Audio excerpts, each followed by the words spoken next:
So much. If that doesn't get your blood moving, nothing's gonna. Thank you so much. Thank you. Beautiful, beautiful. Happy Easter, everyone. Happy Resurrection Day. Because Jesus rose, we will rise also. It is indeed a great and a glorious day. And clearly a few thoughts are in order on this Resurrection Day. When you think about it, we today have really become experts. Today we are experts at both denying and delaying our mortality. Children born this year will probably have a life expectancy of well over 100 years. We're delaying dying. Now, if we could just solve the problem of aging. Can I hear an amen on that? I'm sure I can. You may have heard about the man who was arrested for selling eternal youth pills. He promised to his customers that they would never, ever grow old. And when he was booked at the police station, they checked his record and found that he'd been arrested on the exact same charge in 1776, 1812, and 1903. Just kidding, of course. But science is rapidly placing upon us the intolerable burden of Tithonus. Tithonus. Do you remember that tale from Greek mythology? I love those tales, I really do. You may remember that Aurora, the goddess of dawn, fell in love with Tithonus, who was a mortal youth. In other words, he would die just like all humans die.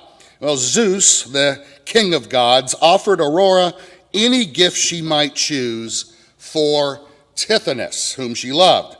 And naturally, she chose that he might live forever with her. However, she did forget to ask that he be forever young.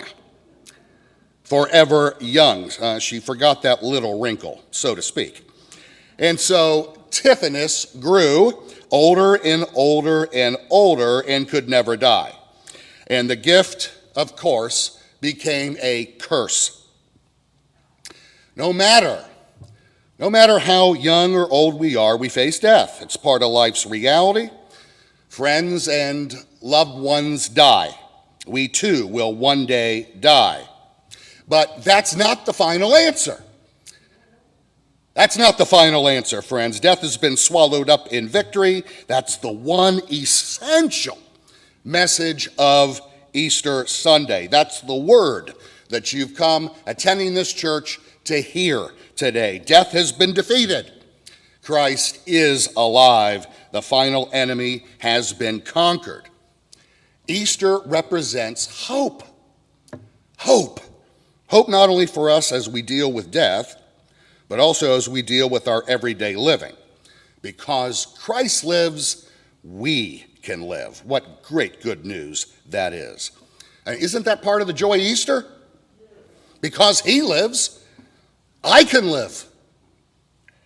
Life's not always roses and sunshine, is it?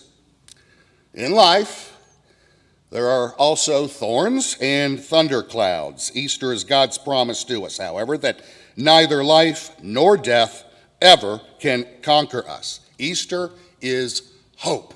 It's hope, friends. Easter is an affirmation of God's goodness and grace. Easter is an affirmation of Christ's presence in our lives today. It's so good to know that Christ does live. Amen?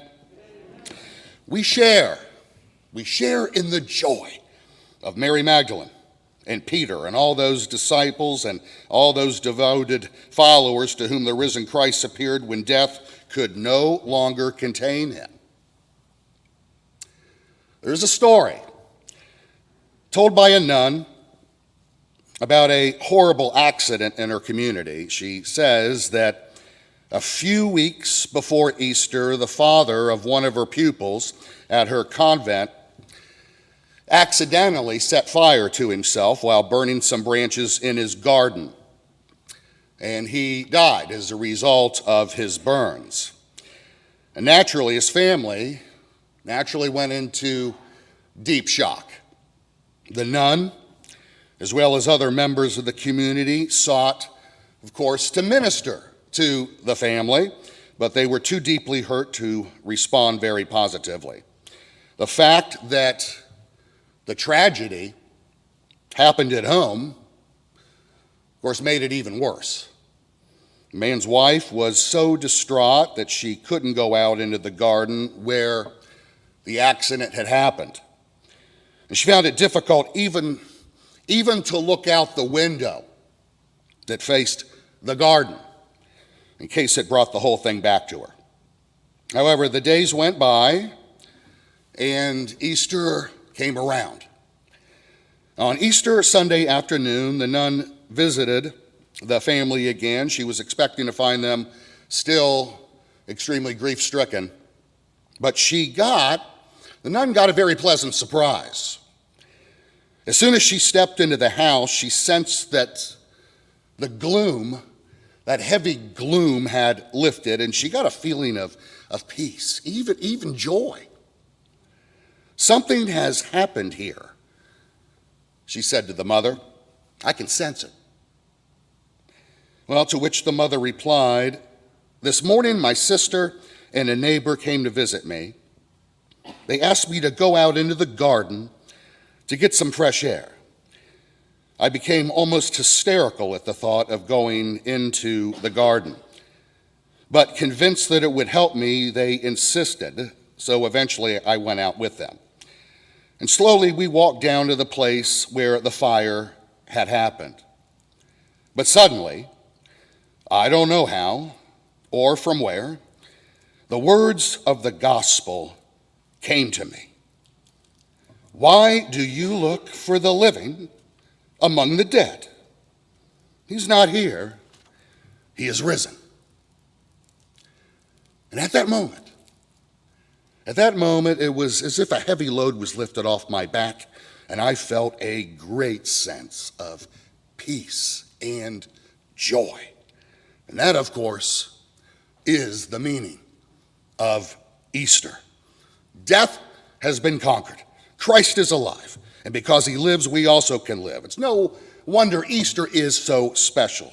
It's not a denial of the power of death or its reality, but a marvelous, victorious affirmation that we will beat it and that we live our life in God. Enjoy, peace, love forever. And all God's people said, amen.